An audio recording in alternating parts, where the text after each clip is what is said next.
So, this was a build-around deck submission. For those that are new to the channel, in addition to taking specific card-for-card viewer submissions, I also let people submit just kind of rough ideas.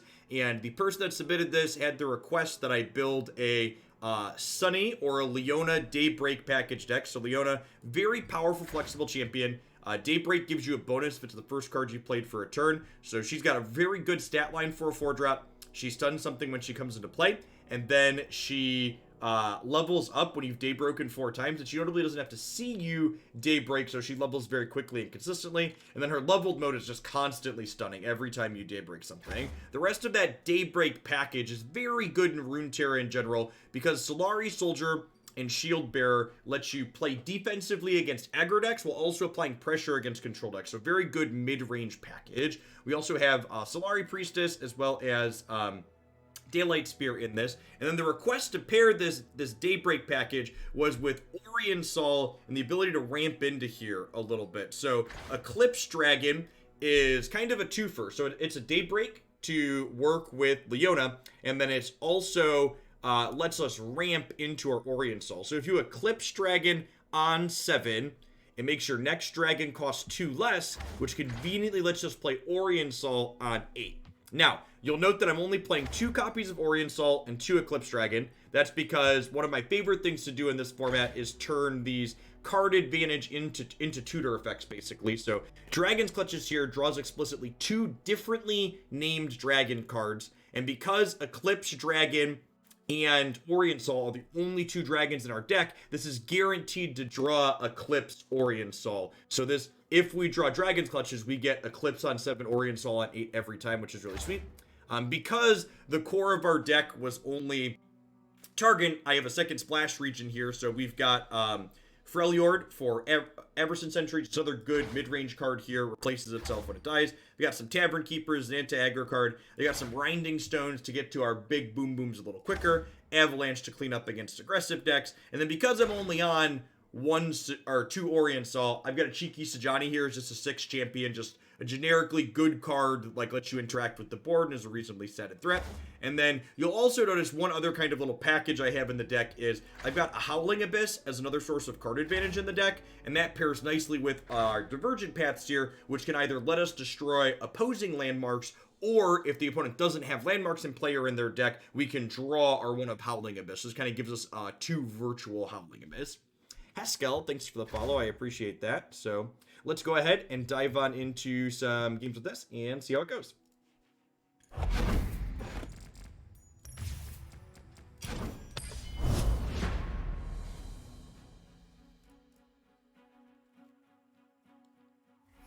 What's going on, Quads? Yeah, we haven't been in sub-only mode since we stopped doing magic stuff. Been much more manageable. Thanks, Linton. I appreciate the support.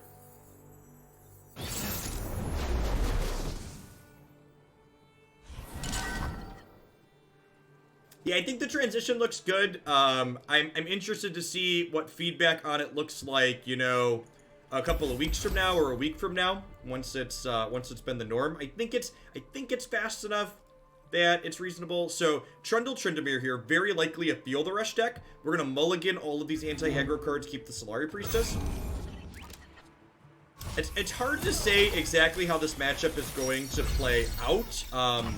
So they have Feel the Rush at their top end, but we have Aurelion Sol, so I think who's the beatdown and who's the control deck here is probably going to be dictated a little bit depending on what our draws look like. For example, Solari Soldier into Sentry, into this, we could take an aggressive start here at the beginning for sure.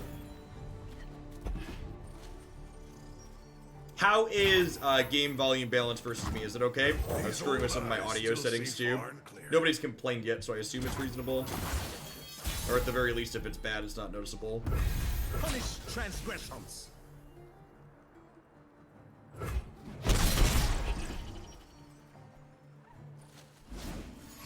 Hey, Moldy. Well, happy birthday. And yeah, it looks like you're currently subbed to the channel, so...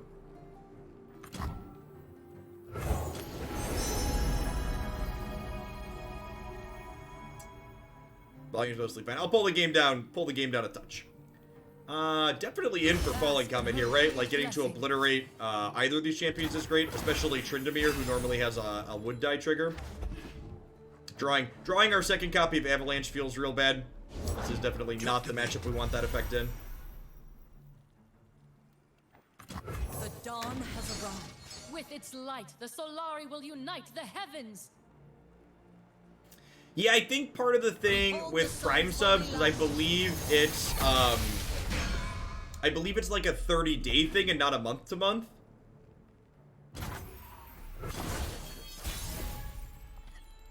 Hey, avid Magic player, never feel bad about not being able to contribute dollars here. Anything that ends up in my pocket from folks watching should definitely be extra money. I know things are tough for a lot of people right now, so I appreciate you hanging out. Witness glory.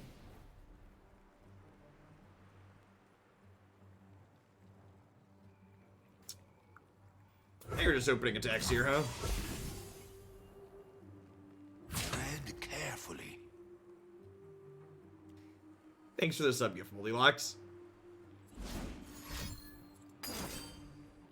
Vengeance. Rude.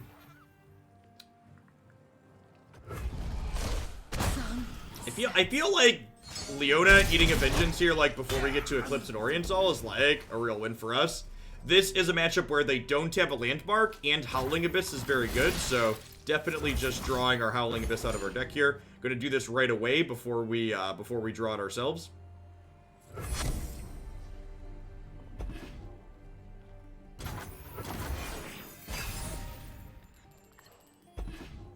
Nice. Gotcha. Technically I have 8 mana. How do we feel about just avalanching this board? Is it even good? I'm not even sure if that's good. Using my spell mana up when I have falling comment sitting is probably bad. The dawn has arrived. With its light, I'm gonna burn 1 mana here. Darkness.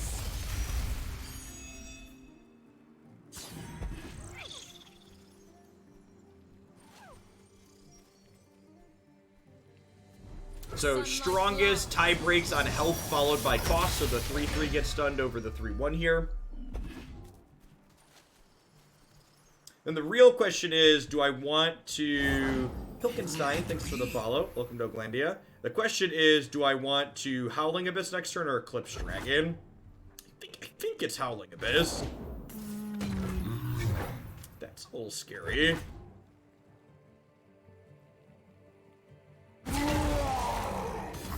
Okay, so... Look out for Reavers. Now I think I'm gonna do this and then Avalanche.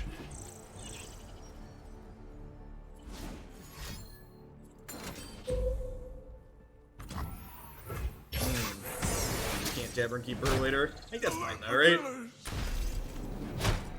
Sun sets. And then with this draw, it makes playing Eclipse Dragon next turn the easy choice.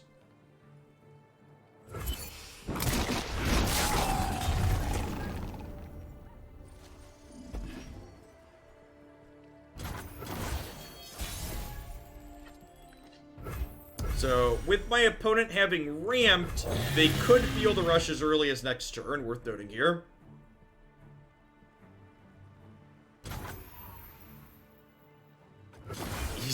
Easy end the turn, burn your mana here.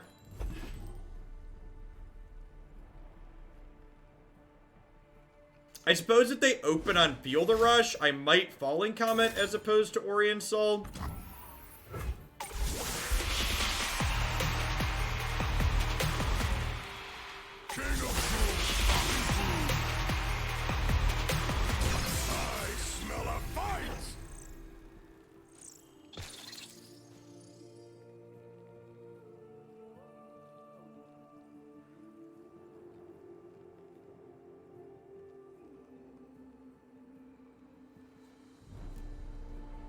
Feel a lot better if we had a Hush in hand.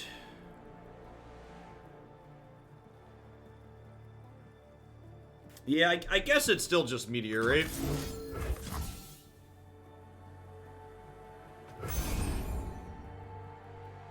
I don't think, I don't have enough mana to do both, and if I did that, they'd get to attack me with their Overwhelm unit.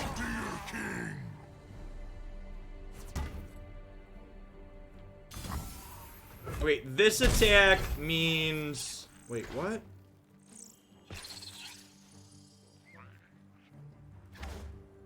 Is this... Is that bugged? You can see the Demacian border from here. Is that bugged? This should be an 8 still, right? It appears that playing... But it didn't. This says your next dragon or celestial unit. It's not a celestial unit, chat. The comet wasn't cost reduced. The comet didn't cost 4. That must be a bug, right? I can't imagine that's working as intended. Crush 'em. Yes, yeah, exactly. That's exactly right, PDP. Either the comet should have costed 4 or Aesol should still cost 8.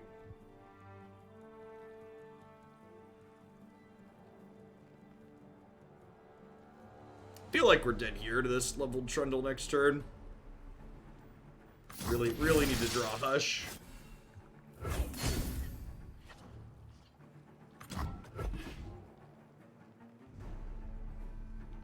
I don't know if I've ever seen that interaction before. Yeah, I think I'm again just happy to burn the mana here.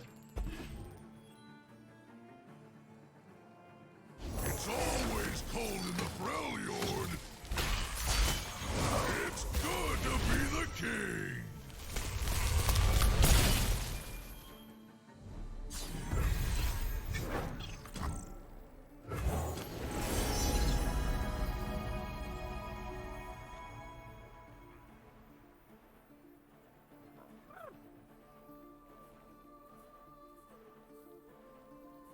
Your favorite star. I created it. Thanks, Moldylocks. Catch you later. Full replays will be up on YouTube in the morning, as always. Thanks for dropping in, and happy birthday. So I assume this is gonna eat my Eclipse here. The question is, how big is this getting? For a beatdown. 14. Alright, so... Never not dead to atrocity.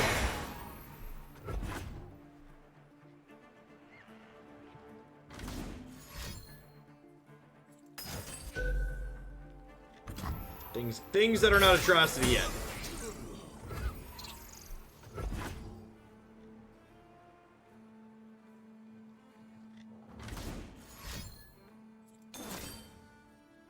I don't know what they're fishing for there. Out.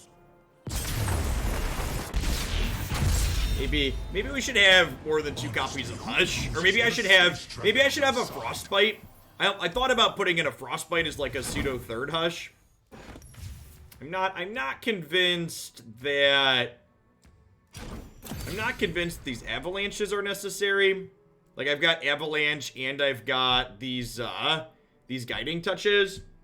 Maybe like Tavern Keeper, avalanche, and guiding touch altogether is too much anti-aggro. Would Hush stop it? Hush would reset the Trundle to 5 attacks, so we'd go to 1 there. I'm gonna put a couple Frostbites in. Or what is it? Whatever it's called. Flash Freeze. That's the one. Oop.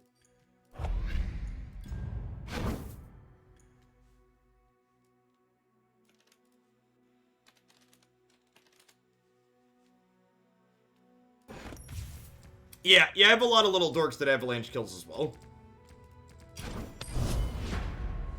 I was rounding out the last couple cards and threw that in, but I think it was a bad conclusion.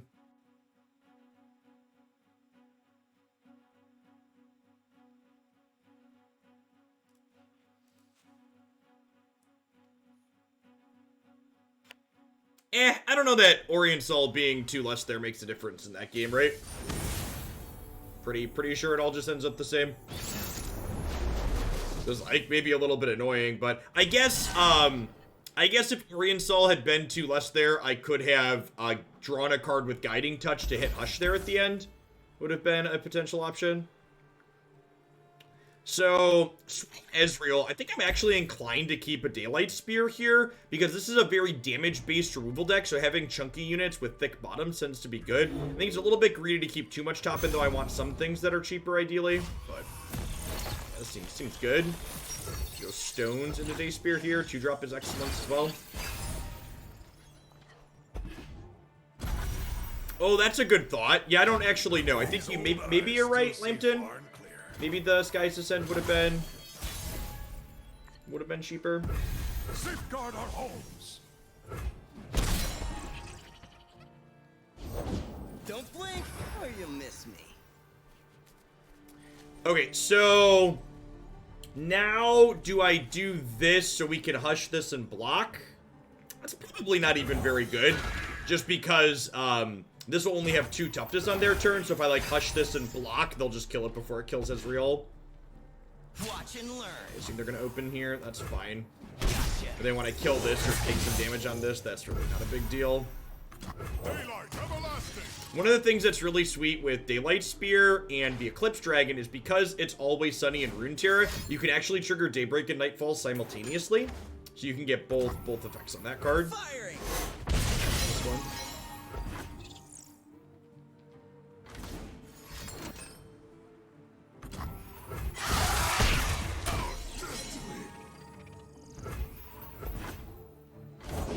I go waste upon me mushrooms.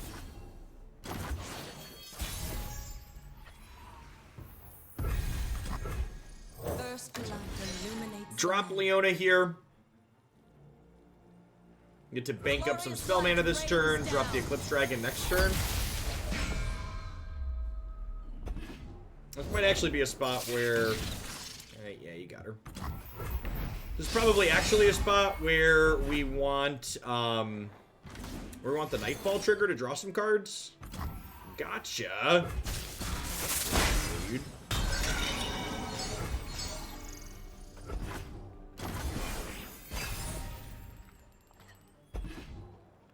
One shot, all skill. Hush, little Ezreal, don't say a word. Mama's gonna buy you a mockingbird. Do do do do do do.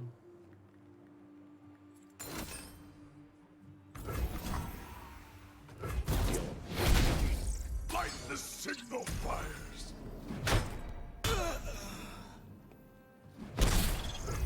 And then I've unfortunately hushed for the turn, so I can't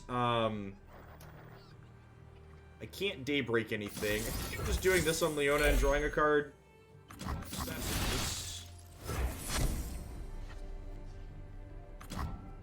Am I playing one of these out to just go wide? I think I am. If I hold up, if I bank the 2 spell mana, I can hold up Hush for Ezreal. All right, yeah, that's the play. I have a favorite champion in Runeterra. It's probably Leona at this point. Leona or Diana. I really like both of their designs and accompanying packages.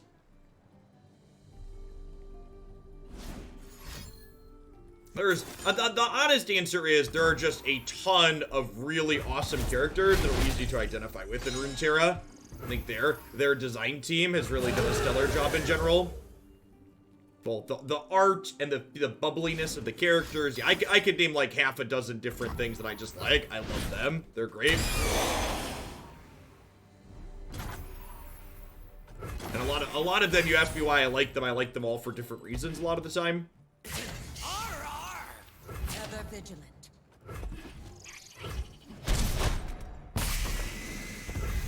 One daddy space dragon, please.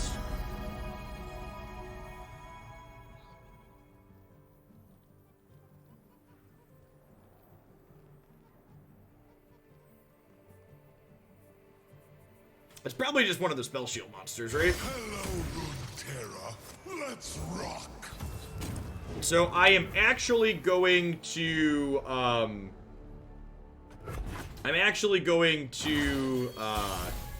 burn my card I'm drawing for the turn here, unfortunately. Darken the sky. I do love an audience. because of my number of cards.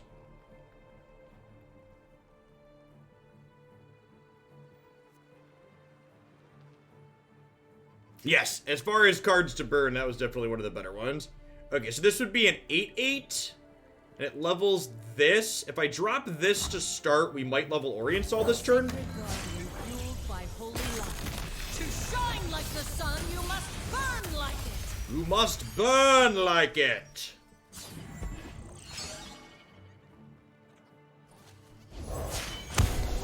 Empire above all. I'm gonna go ahead and attack here also. I think I want to just pressure them. I guess attacking with this could be loose, because if they block it, they can kill it with a flock.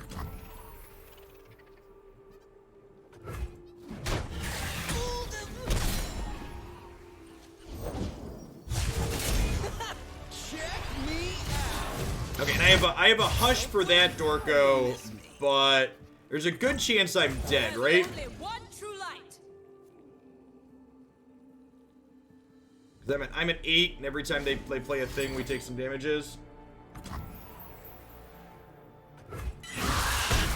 Last light. Such little light. We're gonna be one short. We will not suffer unbelievers. They will not escape punishment. We're gonna get out mid-ranged here. Or nothing.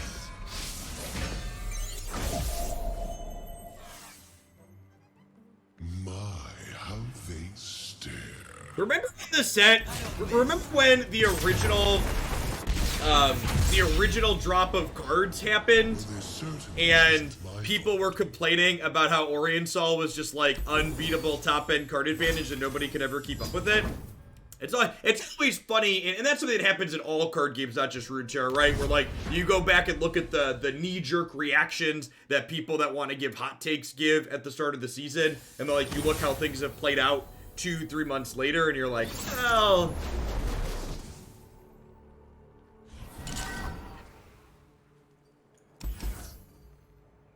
I suppose in Oriental's case, it's worth noting he was originally only 20 power in play to level up, but at the same time, so this with no champions usually means the Undying, so I think I actually keep the Hush here to be able to wipe the last breath text off of that.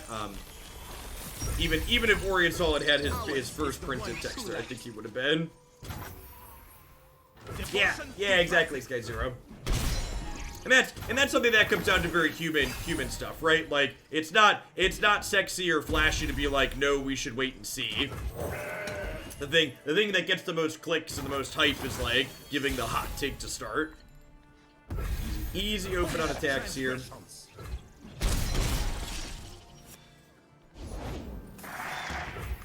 Undying as predicted.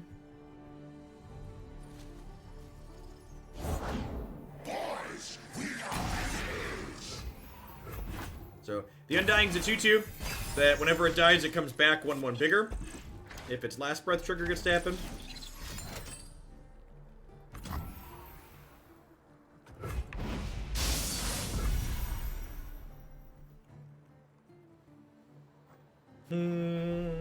So... I think I want the ability to hold up Hush this turn. My faith protects me.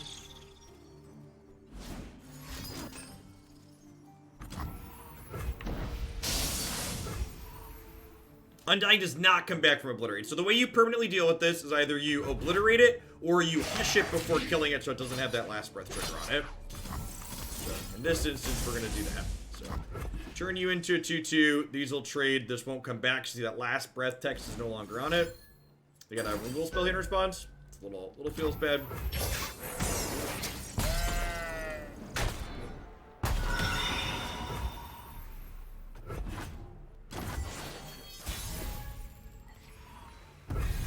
Yeah, I think I agree with that. I think there's a chance Oriental could definitely be cheaper and still be fine.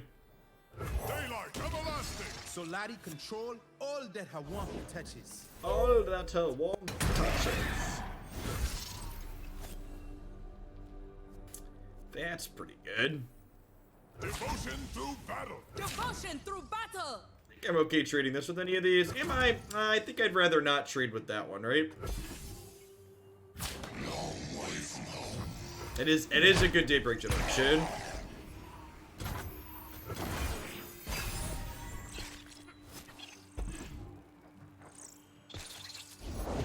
Who's on top of the bounty board today?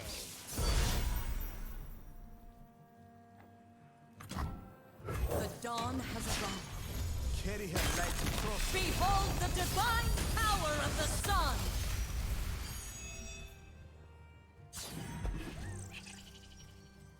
So, the Undying makes Leona's stun not great on offense, but when we're on defense, it's quite reasonable. He gets to take out their best attacker. No place for the kind.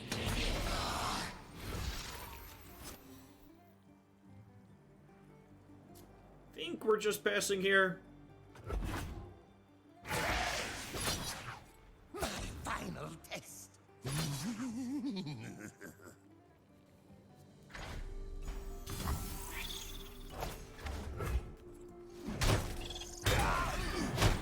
Glorious end.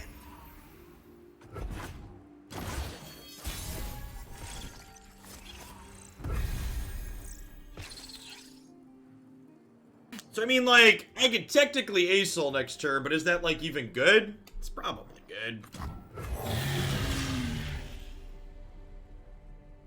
Glorious light rains down. So, this stun obviously doesn't matter because this can't block anyways. Answer to me. So again, the only two dragons in my deck are Eclipse Dragon and Orient Soul. So this is guaranteed to draw Orient Soul. Son of a...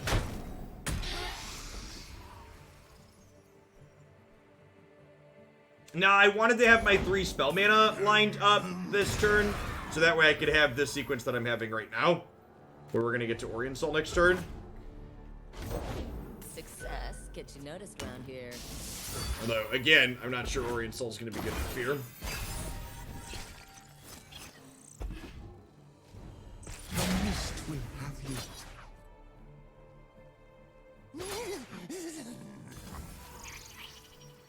Oh, heretic!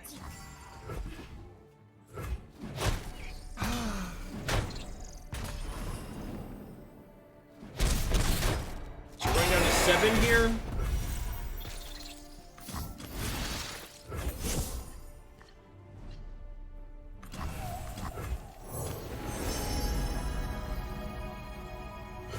That is exactly the card we needed.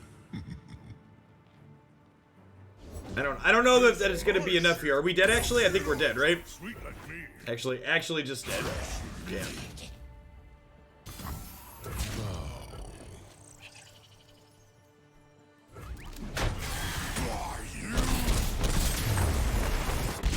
So far Orient Soul has not felt like a particularly good pairing for the Daybreak package. Side.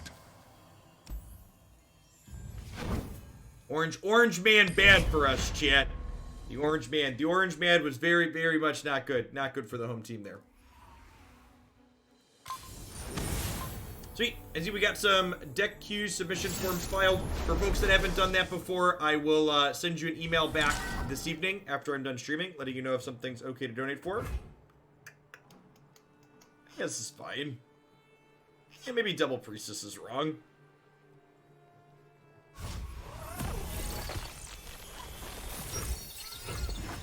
Could also be right to mulligan this. I'm not sure on this keep here.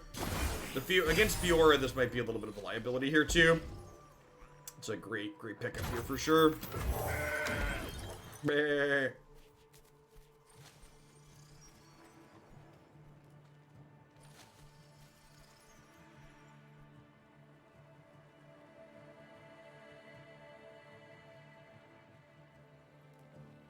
Braum Swain. Yeah, probably. Braum Swain, that would be self. They're two pretty generically reasonable champions. Pretty easy open attacks here. Get our gen before they can put a blocker down. We'll see what they play out before we decide if we're going to do this or this. You must die.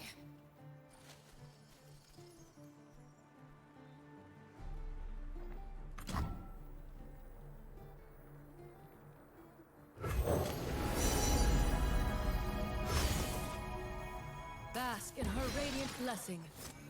It's not terrible.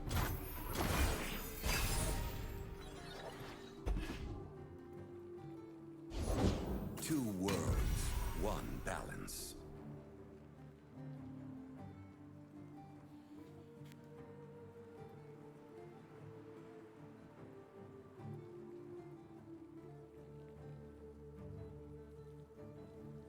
Let's do this again. I'd kind of like to nail the 5-5 challenger, I think.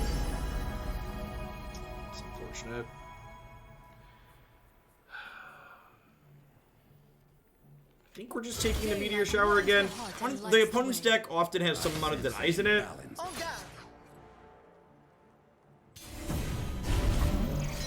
leave or burn. So I assume they're gonna have some kind of +2/+2 or whatever here to keep her alive. They're not. Okay, that's good for us. Suppose they could also just have a backup Fiora. Getting the chump in front of this is good into our meteor shower.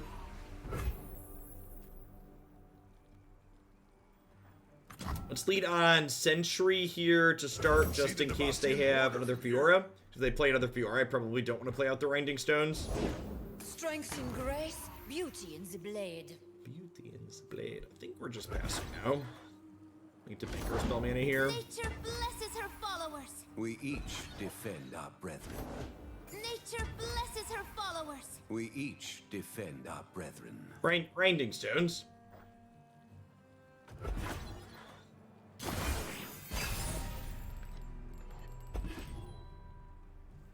So I go. Try me. Nature blesses her followers.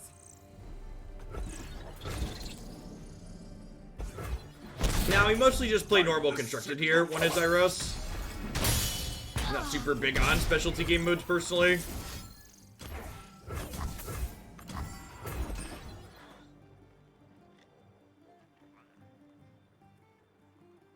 So not just dead, but pretty far behind on board here yet again. Tavern Keeper can maybe help us catch back up. We walk between realms. Nature blesses. They are under my protection. Nature blesses Well, her I mean, I followers. suppose we have another meteor shower. Nature blesses her followers. I mean, is that the ultimate punish? Why it's just like they traded 6 mana for 5 mana? How is that the ultimate punish? Can you please explain? I'm not seeing it. I must be missing something. Welcome to the tipsy hour.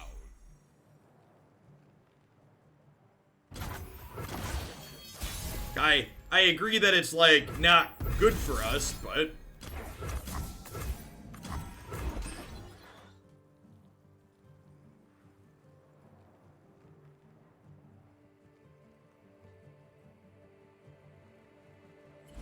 sure, I agree that we're super far behind. Balance favors you. But I also don't think that, like, punished was an appropriate term there. Like, punish me. Getting punished usually means you made a decision and had other options. Unless I'm misunderstanding how people tend to use the vernacular, but like what was my other play there? Did I have a play that wasn't punishing? Like, they had a thing that wasn't good for us. Enforced equilibrium.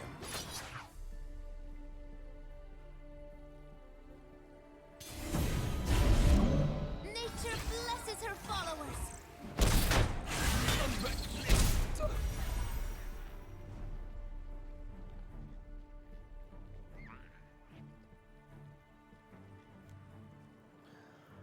Well, I mean, we can technically orient Sol next turn, but again, it's just not good enough, right? And that's kind of been the theme of this set. That, like, the idea behind this submission was ramp into Orient Sol. And I feel like this set so far has kind of shown, like, we've accomplished the goal that we had, which was play Orient Sol ahead of curve. But so far, just playing Orient Sol ahead of curve has not been good. I feel like we would rather be interacting up the curve as opposed to trying to cheat the mana cost. Like, grinding stones especially has been just, like, complete dog poop.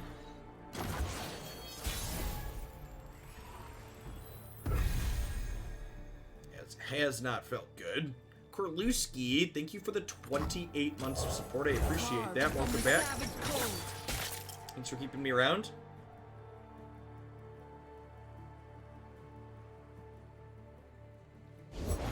You're covered. Duty, selflessness, heavy burden.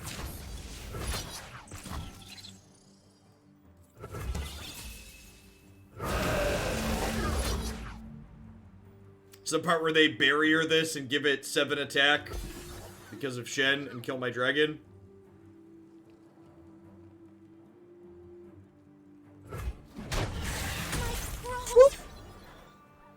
Exceeded expectations, chat. Everything went better than expected.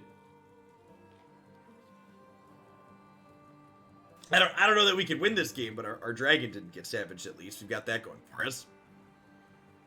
Is their deck broken? Asking the real questions. Where's the riposte? They always have the riposte. Any barrier would have done there, because Shen turns all barriers into riposte effectively when he's leveled up.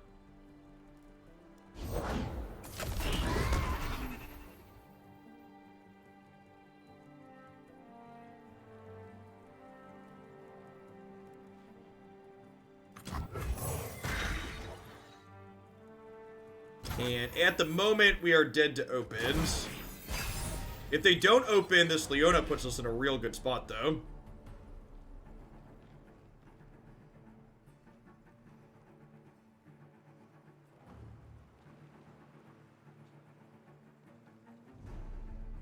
I don't know that we need Runeterra. Just Leona alone is like a twofer, right? She stuns something and then also blocks.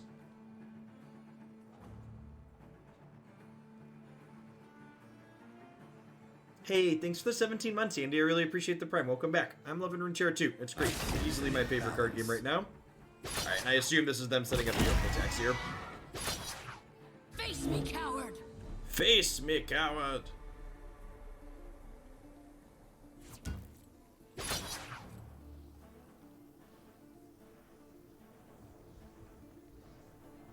Do I have any draws off this guiding touch that mean I'm not dead? Excuse me? I mean, alright, we take those. Hey, serial number, thanks for 11 months. Welcome back.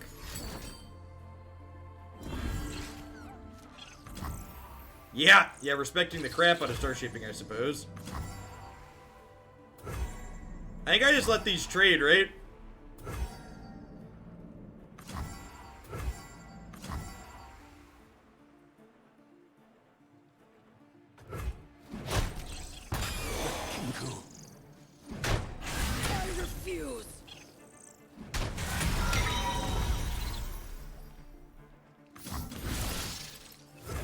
Who's got 2 thumbs is ready to die with Aurelion Sol in play for the 3rd game in a row. This guy right here. They think themselves cultured. They think themselves cultured. Rally me, daddy. Water changes but never breaks.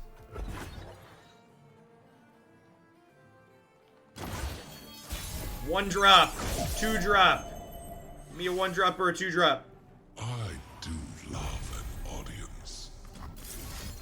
It's exactly what I wanted for Christmas, chat.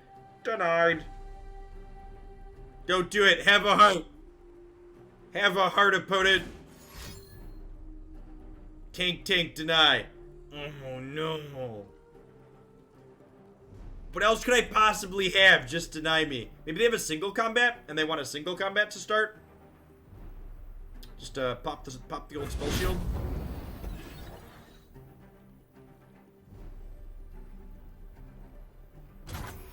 Oh, they will shine. Strike, we will reform. What form will the waters take? Alright, I mean, I only drew a card, but getting the board smaller is good for us.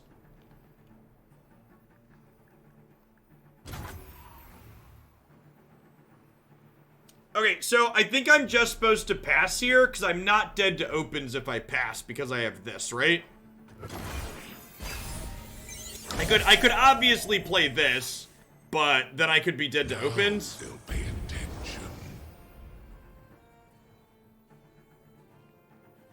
I am explicitly not pushing on the ladder to qualify for the event. The power I have 4 Prime Glories.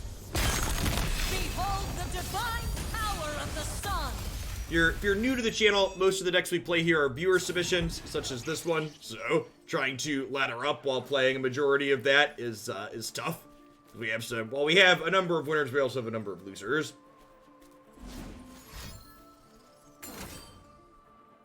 We're denying my stun. Well, that's just rude. Wait, did they have the deny and not deny my double obliterate? Or did they just draw that? I'm so confused right now. Surely they didn't have that deny when we double obliterated, right? They're out there. I'll spot them. I'll spot. Hold nothing back. How many Prime Glories get qualified? Well, Prime Glories help you qualify. They don't automatically qualify you. They just make it easier to qualify. So there is a last chance qualifying tournament Must give you more fangs. These that the Prime Glories give you a head start in.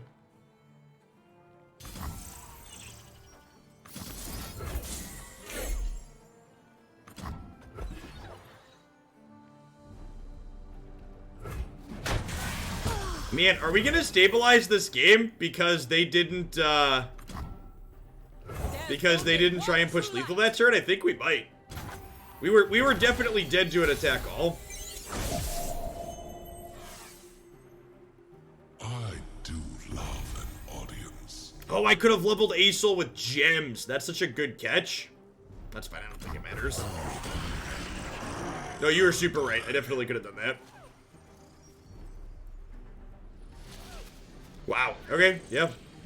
Opponent was in a position where they needed to make us have it, and they just didn't. Victory today, freedom tomorrow.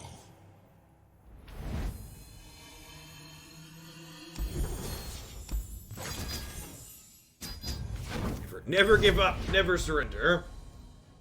Thanks everybody for hanging out today, by the way. Great to see almost 200 people in here already. Welcome to the channel. If you're a new viewer, my name is Jeff Hoagland. I stream full-time here on Twitch. Runeterra is about half or more of the content that I make. Definitely my favorite card game/game out there right now. In addition to playing a bunch of Runeterra, I also do a lot of single-player strategy stuff, single-player story-driven campaign games. So, hey, Everglow, thanks for the follow. Welcome to the channel. We play a ton of Constructed here. Like I mentioned a couple of times, a lot of the decks we play are viewer submissions. Usually play a good range of mostly off-meta stuff. Elise Vi. So this isn't really an established archetype in the format. There was a Cornea control deck that played these two champions once upon a time, though. I think Hush is probably pretty reasonable to keep in the opener with Vi. Honestly, if I put them on a control deck, keeping Dragon's Clutches to guarantee turn 8 Orient Soul is probably good, but we'll mulligan the Orient Soul because we're going to redraw it with the Clutches.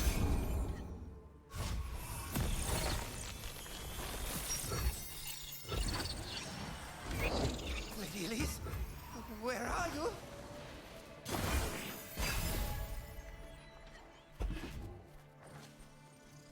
Go to 19.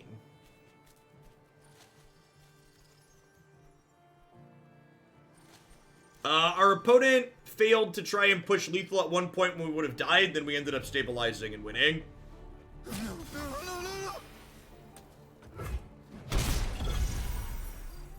And I feel the need for a change. I love Runeterra. I don't really feel the need to change. Clad in shining sunlight.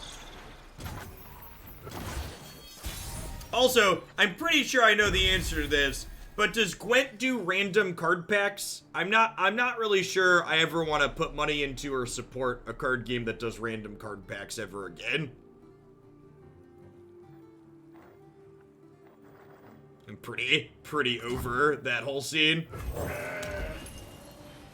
Subjective opinions on the gameplay aside, is the card acquisition model random card packs?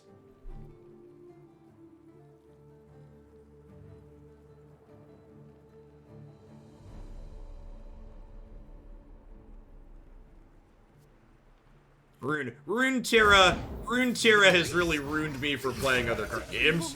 Hush, my sweet. It'll be over soon.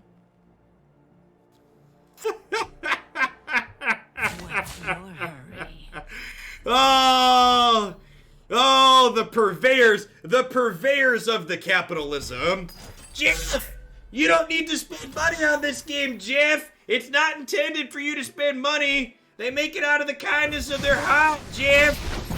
For the low price of just 200 hours of your time, Jeff, you can farm all of the cards you've ever wanted, Jeff. Hey, thanks for the tip, Seth. I appreciate it.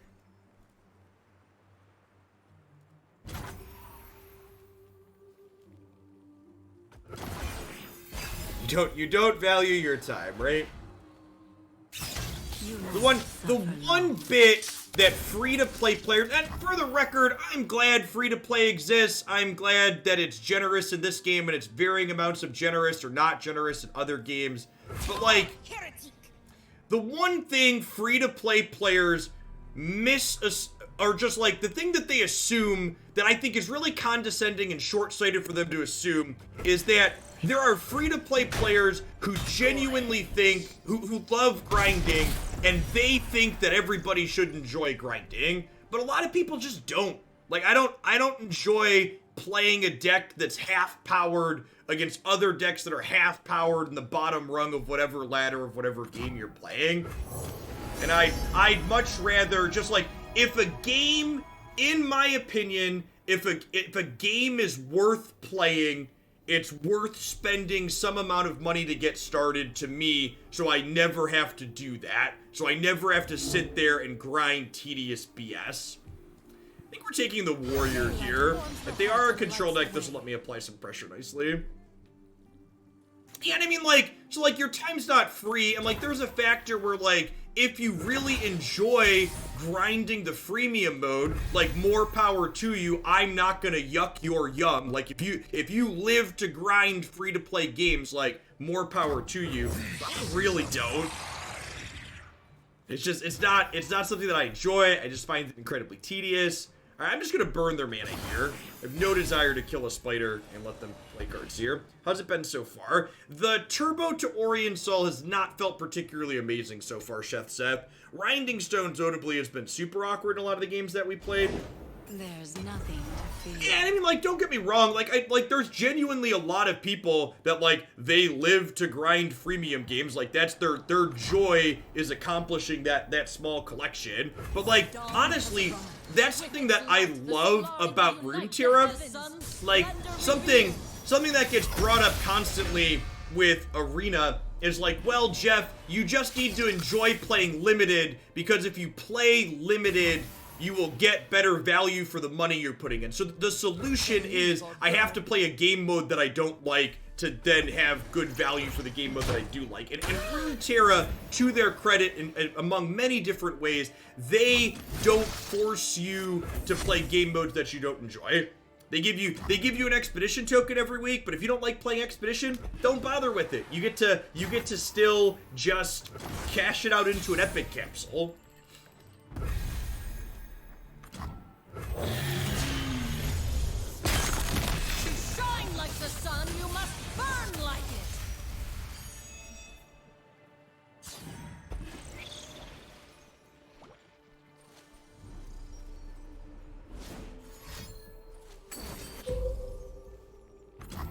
Yeah, that's been in line with the experience I've heard from a lot of people, Carlucci. And honestly, that's one of the reasons why Runeterra is great, is like, because even as a spending player, the amount of free stuff that you get is great. Because like, if you're someone that like just wants to buy a deck or two to start, and you put in 25, 30, or 50 bucks to get 2 decks instead of just 1 deck, you will probably just incidentally have free stuff for your next deck or 2 by the time you're bored with the first one you bought.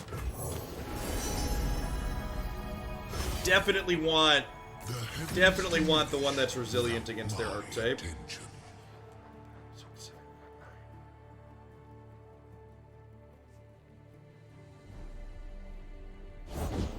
life without freedom is not. Yeah, cutting grinding stones might be right. I'm gonna gem this here because otherwise with Aurelion Sol's random generation, I'm gonna burn a card in my hand next turn.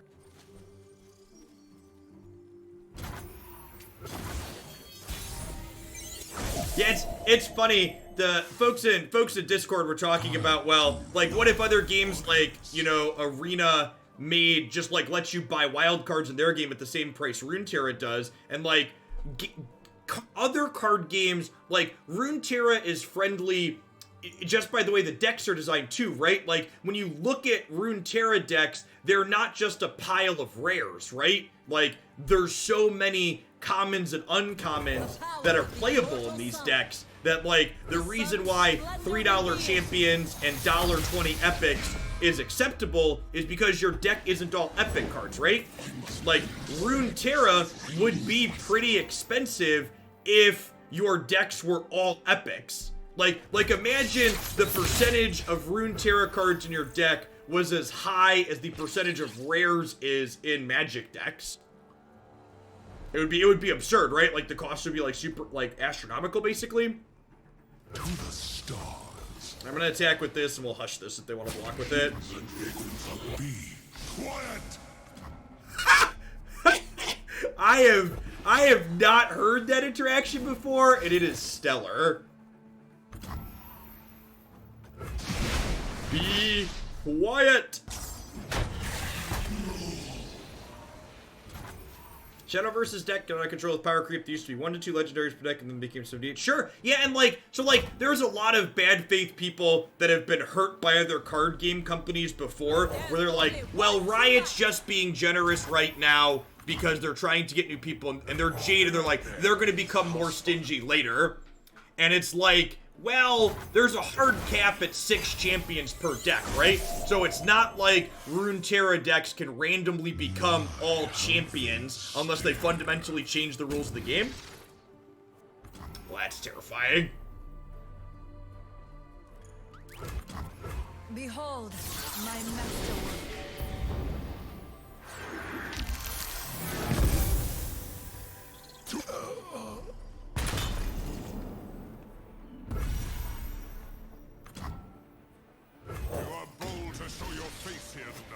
You won't best me or defeat our cause. Under cover of night. Well, we got a block.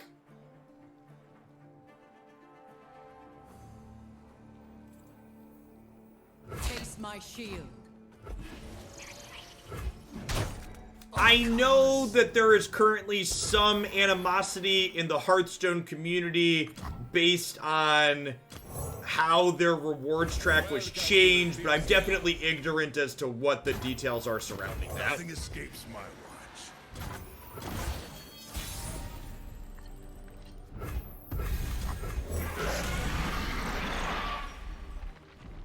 They have another Viraza here. We could be in trouble.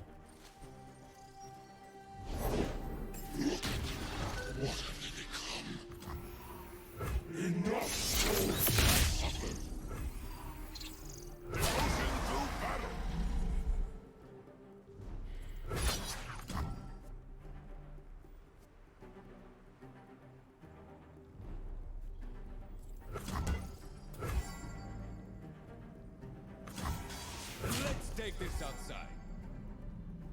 So they can eat this here, and then they take 7-11 down to 6. That's good. It leaves them dead to the Immortal player. My life is lost, but not my purpose. My blood. We're down to 4 here, so like we're dead to let this Ledros coming back plus a Mystic Shot here. That's a good one. That's a good one. Before I lose, I don't know. Do we just drop Sejani? I think we just drop Sejani, huh? Bow to no one. Wipe the smirk off his face.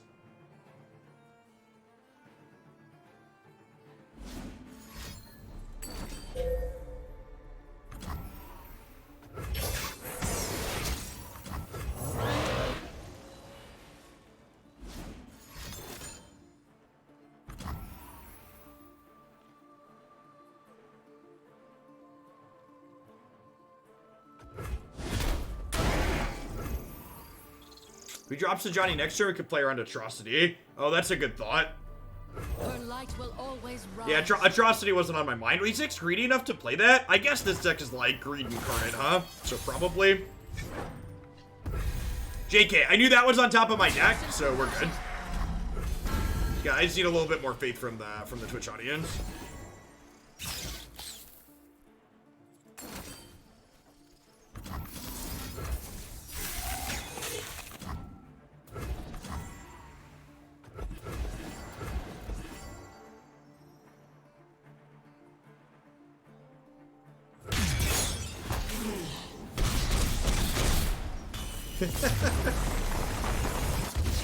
And for the record, obviously we're lucky to draw the flash freeze there. So I think it's worth breaking down some thought patterns on that last one. We were fortunate to draw the flash freeze.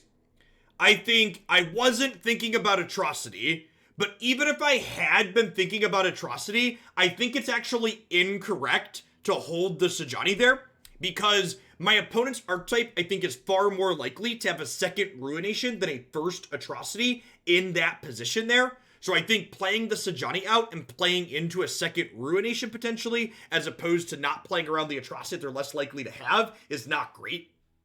So I think I didn't think through the permutations of what they could have there, but I think even if I sit down and go through the permutations, my play ends up being the same sequence that I ultimately took there.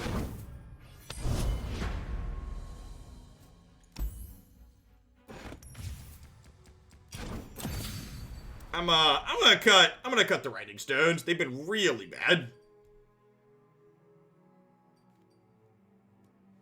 I think just having Eclipse into Orient Soul is enough ramp for the top end of our curve. I don't really know what I want to do at the bottom end. What do I want to do with those 3 slots? Quickly, Twitch chat, shout cards at me. Don't actually do that. Make reasonable suggestions. Include a Y in your suggestion, please.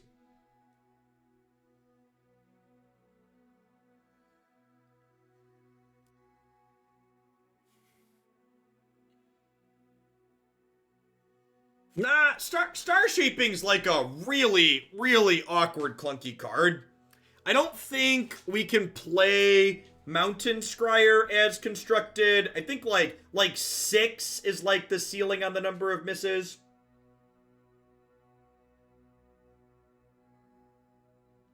Yeah, rounding out the last goat's probably fine. Yeah, so the problem with Catalyst is in order to Catalyst on 3, you can't play a 2-drop, and like, look at my curve. Yeah, Broadback Protector could be okay. I don't know, do I need healing? Like, I know that like that game we were kind of racing at the end, but like, I've got 2 Guiding Touches and like 2 Kindly Tavern Keepers. Like, do I really need healing?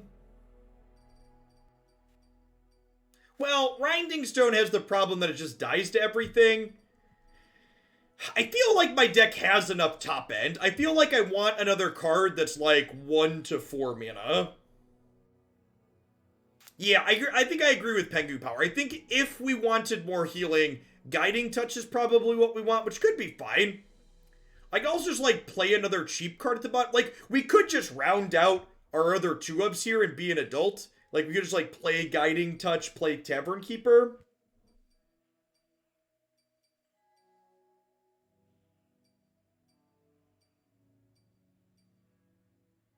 I could also just like play good 1-mana spells. Like, we could just play like Omen Hawk or Gift Giver at the bottom end of the curve. I don't hate that. Omen Hawk's a card you're like rarely sad to see. And I only have 3 1-drops at the moment. Put a couple of moons in. Yeah, I think 3 Hush is a lot. I also have 2 Frostbite, so I think like Hush and Frostbite fill a very similar role. That's true. Trapper could be okay for that slot. Let's try a couple of Omen Hawks and see how that feels. Omen Hawks are pretty good. Like, our deck doesn't struggle to generate card advantage, it feels like. So having Omen Hawk, a card that typically generates tempo by letting us play extra things out of our hand faster, seems fine.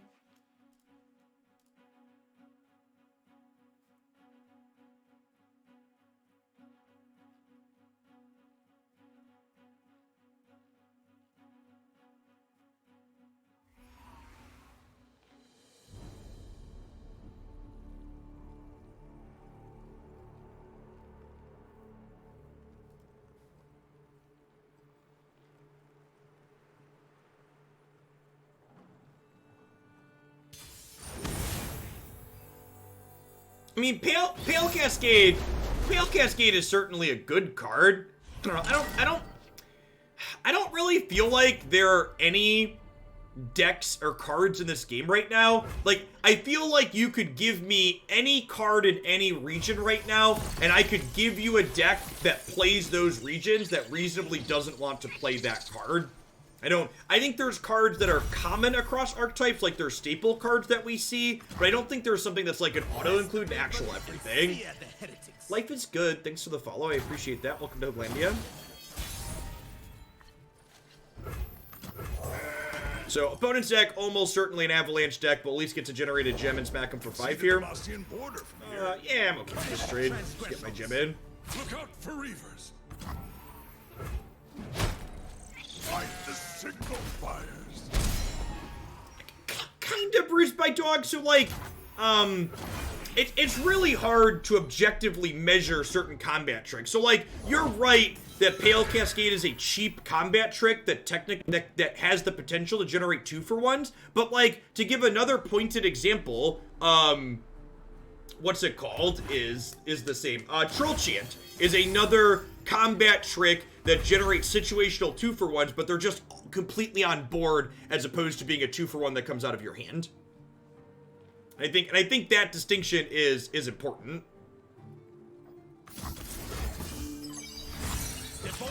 I also, and this is something that's very interesting coming from other games like Magic, I think drawing a card in Runeterra, and I would like to prefix this with, I love drawing cards, but the ability to draw a card in Runeterra is less valuable than drawing cards in other card games is on average, because in Runeterra, both players are drawing more cards.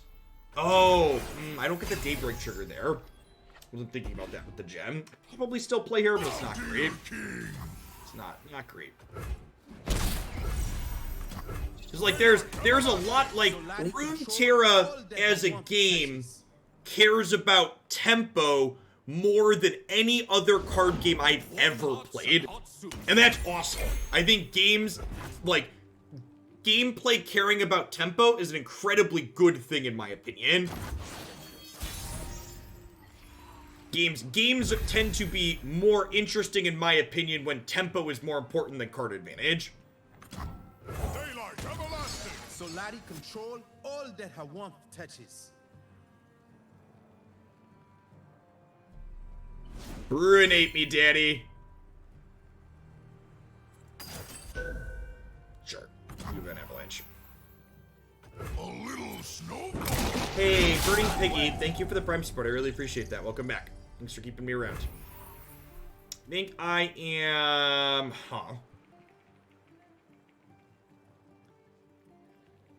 So, sequencing decision time. I'm going up to 7 total mana next turn, so I could play the Solari Soldier here, which lets her level up so she can attack into the Tavern Keeper. But if I hold the mana, I can Dragon's Clutches into Eclipse Dragon next turn, and then Aurelion Sol the following. So I think I'm actually just attacking here with all of these. Let's talk about your tab.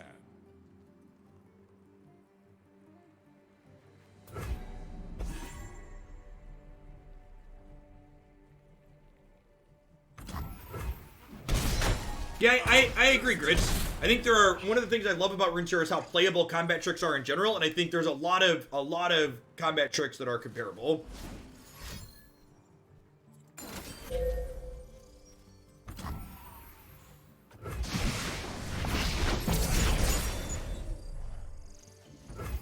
Well, like, and one of the nice things here, too, is this Sunburst actually gives us kind of a pseudo answer to, between Sunburst and Hush, we're kind of okay against a Feel the Rush. And they're not Feel the Rushing this turn. Feel the Rush takes 12, so they've got one more turn before that happens. You're in my kingdom now. And one of the sweet things we're going to get to see here is, with It's Always Sunny in Runeterra out, Eclipse Dragon is gonna get Daybreak and Nightfall. I am the bulwark against darkness.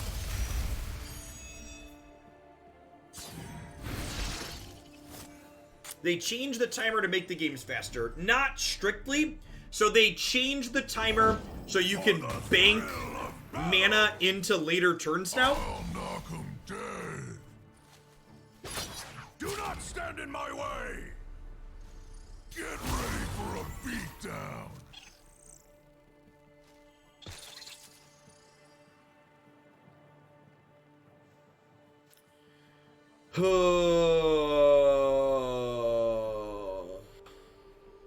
Yeah, and that's speaking of talking about that tempo versus card advantage that I was referring to a second ago. Like, I've got a ton of card advantage here, but I'm super far behind on board, right? And the tempo that I'm behind right now is a really big deal.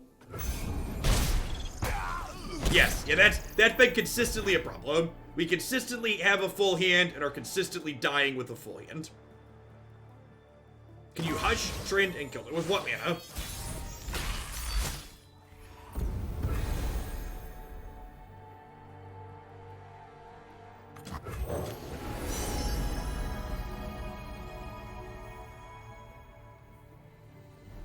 The heavens diminish without my attention.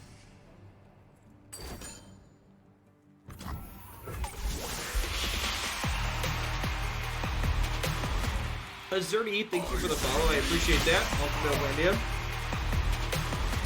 I smell a fight!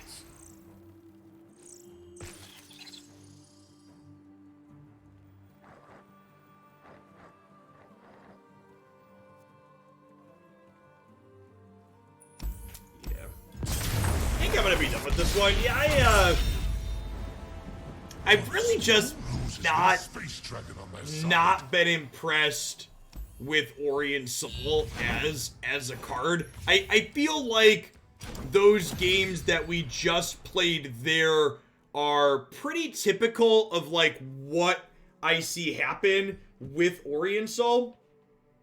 You just like, he's so good at filling up your hand, and the cards around him also fill up your hand, but you just like, you get so far behind and die before it happens. And part of that too is like, you know, the build around request for this was explicitly pairing the Daybreak package with Leona and Dayspear with this Aurelion Sol, and like Daylight Spear and Solari Priestess to a lesser degree, these are other cards that also help us generate card advantage and use our mana consistently. And like, the big thing that my mind gets drawn back to looking at this deck is the comparison I would make is to the Leona Shyvana deck that we've played a bunch of, where like this deck has a much lower curve overall, but similar to the deck with the more expensive curve, this deck also doesn't have a problem playing out the cards it draws constantly with its card advantage. So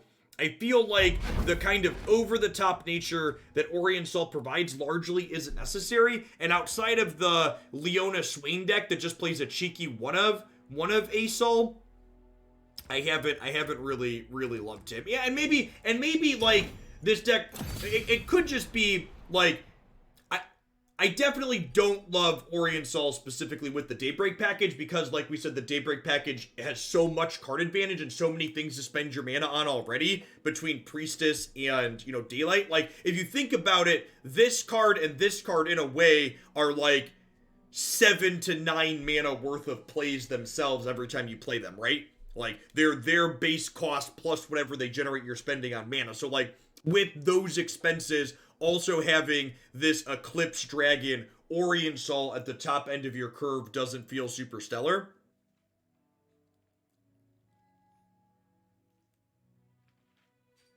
Alright, so we are nowhere near done for the night. Thanks everybody for hanging out. Great to see folks in chat. We are going to go ahead and shift gears into a different deck after